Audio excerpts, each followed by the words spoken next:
So our next vehicle is a 2021 Can-Am, and I got Jay here. He's the owner, and we'll kind of, you know, just start as normal here. So Jay, thanks for spending some time with us today. And yeah, let's go ahead and start with what's the actual model of this? All right, so this is a 2021 Can-Am X3 XRS Turbo RR. It's a mouthful. There's a lot of letters there. Yeah, that is. I used to have a Razor and decided I want to try a Can-Am. My buddy Tyler had one, told me to buy one. I found this one in Louisiana, so I bought it one day on lunch at work and drove down a couple days later, got it, brought it home, sold the Razor, and nice. Got this toy now. Oh, that's perfect.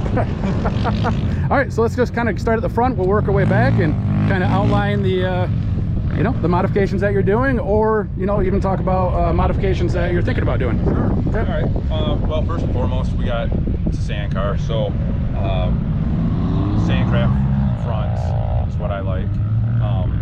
And then we did Ibach springs on it, help it ride a little bit better. Rode good to begin with, but this helps it ride a little bit better. And then we did a full CT Raceworks gusset kit on it, just to strengthen the whole front end, bulkhead, everything.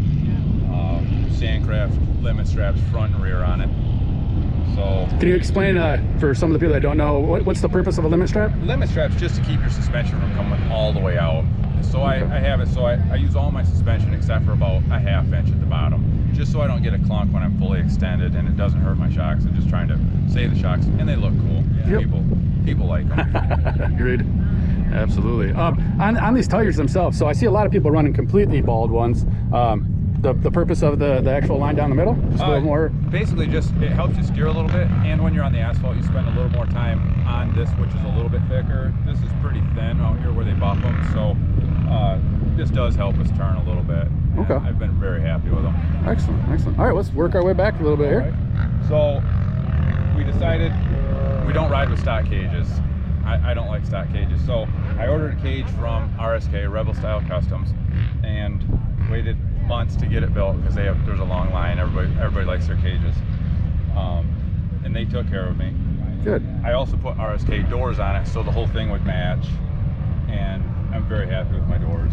Yeah, it looks pretty seamless and smooth and sleek. That's for sure. It just changes the look of it a little bit. I've been real happy with them. So absolutely.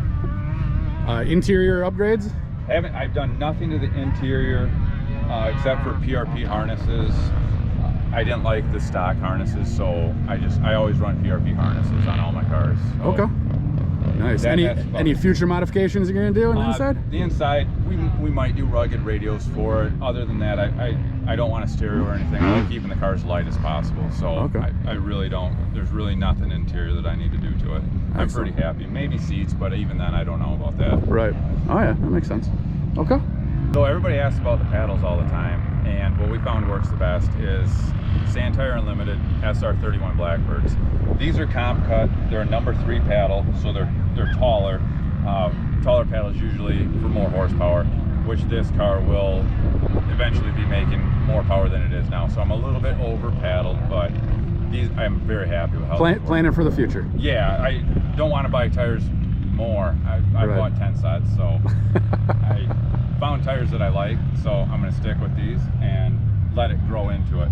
And then I run Packard Performance wheels on it because they're light and they look good, and I like Packard products. Now, where would somebody pick up those tires? Duneland sells Sand Tire Unlimited tires. Okay. And they cut them. They do a nice job cutting them. Scott over there, he takes care of everybody really well down at Dune. So excellent. He's got quite a few tires for me.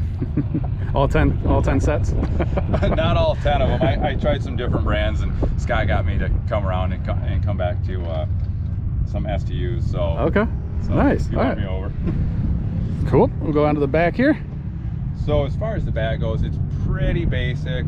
It's got an RPM catch can, which most people that run more boost will run a catch can. Is this just running stock boost then? Yes. Okay.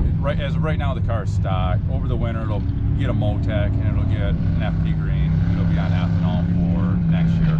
Okay. It's just trying to do everything at once in the middle of summer is a lot of monkeying around, so I'll deal with that. Plus, you always want to be out riding instead of working. Right, I'm here every Saturday, so it's like trying to finish everything up in 4 days is hard to do to get back down here. Oh yeah, makes sense.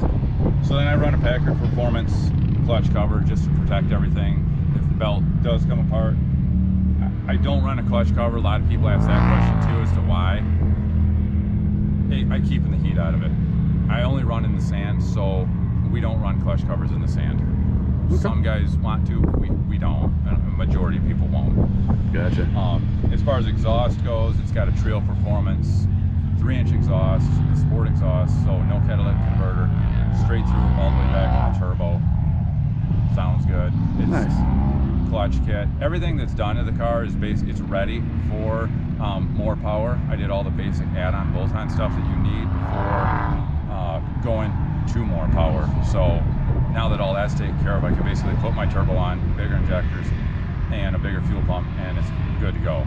Excellent. So, oh, that is cool. Anything else? Tinted tail lights. There you go. Everybody asks me about these tail lights. If you want to set these tail lights, no, I didn't do them myself. I got them on Amazon. They're plug and play. They were like $70. They're cheaper than stock. Everybody asks about them all the time. Right. So, and we'll actually put a link in the video so you can actually go pick them up if you want to. Yes. That's awesome. So, all right. So, yeah, the ride's awesome. It's sweet. I appreciate your time going through this. Pretty standard questions we like to ask. What's your favorite part about Silver Lake? The people. I love everybody down here. Everybody's so cool. It's like the best environment to be. You can walk up to somebody you don't know, start talking to them, or somebody will walk up to you, start talking to you.